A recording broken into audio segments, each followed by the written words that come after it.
Unacademy. Let's crack it. नमस्कार दोस्तों, pathfinder पर आप सभी का स्वागत है। मेरा नाम है निधि। दोस्तों, पाकिस्तान में अक्सर ही हिंदुओं के जो मंदिर हैं उनको निशाना बनाया जाता है। एक बार फिर पाकिस्तान में मंदिरों पर हमला किया गया है और इतना ही नहीं, इस बार तो उपद्रवियों ने यूनेस्को संरक्षित स्थलों को भी नहीं बख्शा है। यूनेस्को प्रोटेक्टेड जो साइट है उसको भी निशाना बनाया गया है। इस बार कहाँ कहाँ ये हमले हुए हैं इनके बारे में डिटेल में बात करते हैं और पिछले कुछ समय से जो हमले हुए हैं उनके बारे में भी चर्चा करेंगे। दोस्तों, क्या हो रहा है पाकिस्तान में ओवरऑल, इन सब को डिस्कस करने वाले हैं आज के सेशन में। पहले एक न्यूज़ देख लेते हैं।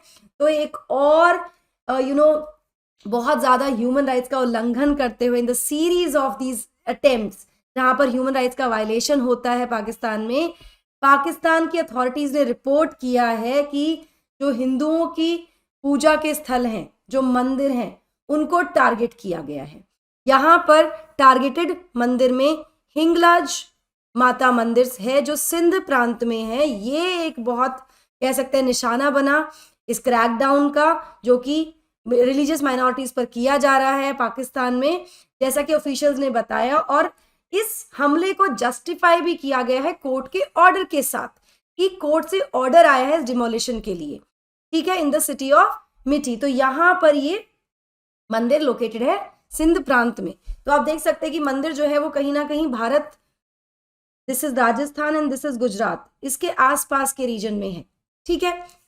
इसके साथ साथ ये भी इंफॉर्मेशन आई है कि एक और Hindu site which is the Sharada Peeth mandir जो कि एलओसी के पास है, मतलब यहाँ पर आप देख सकते हैं ना, ये एलओसी के एरिया में है, इस पर भी हमला किया गया है। और ये जो मंदिर है ये यूनेस्को प्रोटेक्टेड साइट है, प्रिजर्व साइट है। ये जो डिमोलिशन है इसको ग्रीन लाइट दी गई शॉकिंगली, जब सुप्रीम कोर्ट ने ऑर्डर किया था कि ऐसा नहीं किया जाना हो चाहिए, ठीक है ना। जो डिमोलिशन है ये क्यों किया गया? डिमोलिशन बेसिकली ये रिपोर्ट आई है कि कैरी आउट किया गया है कि एक कॉफी हाउस बनेगा जिसको इस महीने इनॉग्रेट करना है यहाँ पर, इस वजह से यहाँ पर डिमोलिशन हुए हैं, ठीक है। इसके बारे में और ज़्यादा जानकारी लेंगे और ज़्यादा बात करेंगे, शारदा पीठ के बारे में और ज़्यादा डिटेल में बात करेंगे, which is a part of our art and culture also, हमारी आर्ट एंड कल्चर का हिस्सा है और आपके एग्जाम पॉइंट ऑफ व्यू से बहुत इंपॉर्टेंट है।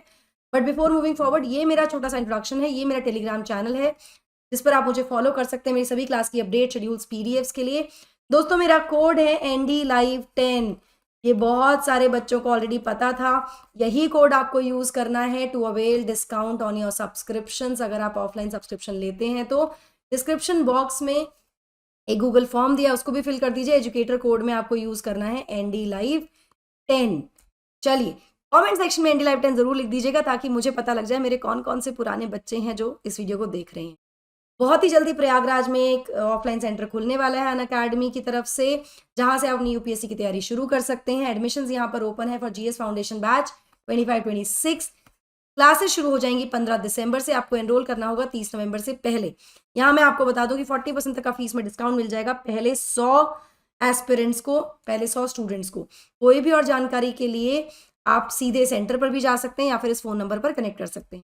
इसी के साथ साथ दिल्ली के दोनों सेंटर्स यानी करोल बाग और मुखर्जी नगर में भी आप एनरोल कर सकते हैं जाकर ऑफलाइन कोर्स के लिए। कोड आपको यूज करना है NDLive10। 30 नवंबर से यहाँ पर बैचेस शुरू हो जाएंगे 25-26 के फाउंडेशन कोर्स के लिए।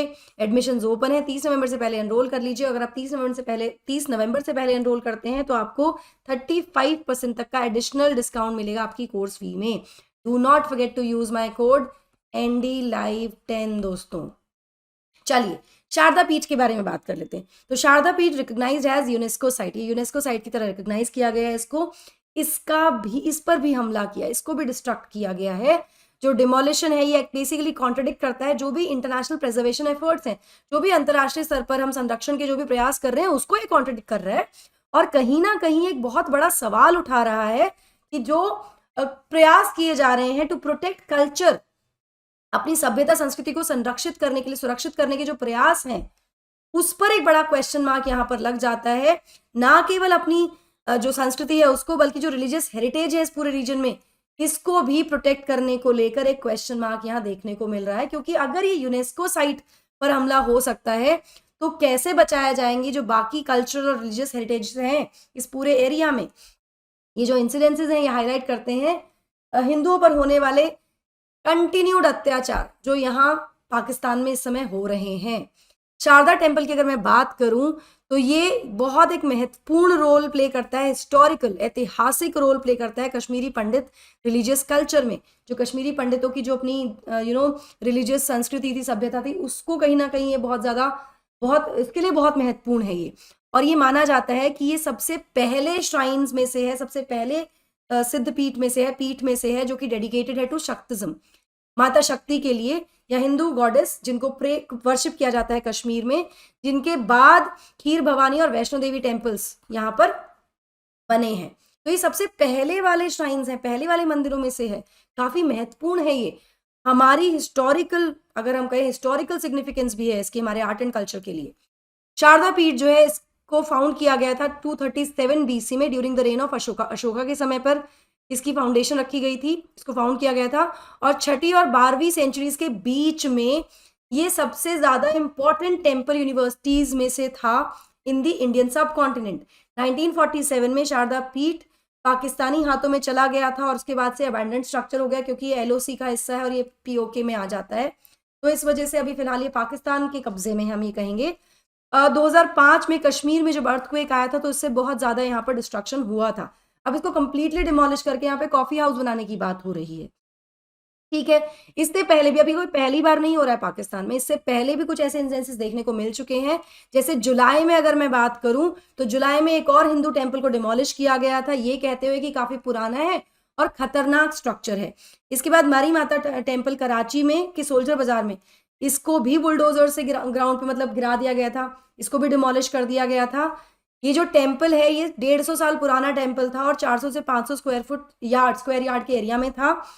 इस टेम्पल की लैंड को एक्चुअली जो डेवलपर्स थे ना उनकी नज़र थी इस पर कि यहाँ पर कुछ और बनाया जाएगा। तो ये भी कुछ प्रीवियस इंस्टेंसेस हैं जहाँ पर मंदिरों पर पाकिस्तान में हमले हुए हैं।